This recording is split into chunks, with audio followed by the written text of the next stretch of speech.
একটি হাতি আর বিড়ালের বন্ধুত্বের গল্প। এক জঙ্গলে বিশাল এক হাতি থাকত। তার নাম ছিল বলু।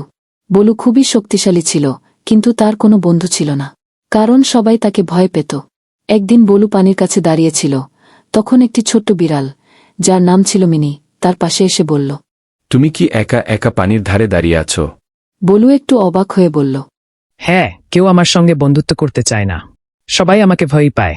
মিনি মিষ্টি হেসে বলল, আমি তো তোমাকে ভয় পাই না, আমরা বন্ধু হতে পারি।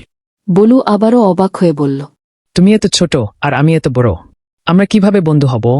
মিনি বলল, বন্ধুত্বের জন্য আকার বা শক্তি দরকার নেই, দরকার মনের মিল। এইভাবে তারা বন্ধু হল। মিনি হাতির পিঠে চড়ে পুরো জঙ্গলে ঘুরে বেড়াত।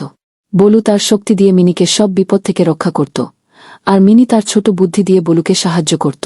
একদিন জঙ্গলে আগুন লাগল। বলু তার শক্তি দিয়ে পানি এনে আগুন নেভাল, আর মিনি সবাইকে সাবধান করল। তাদের এই সাহসিকতা দেখে জঙ্গলের অন্য প্রাণীরাও তাদের বন্ধু হয়ে গেল। এই গল্পের শিক্ষা, সত্যিকারের বন্ধুত্ব মনের মিল আর সহযোগিতায় তৈরি হয়, আকার বা শক্তি তাতে কোনো বাধা নয়।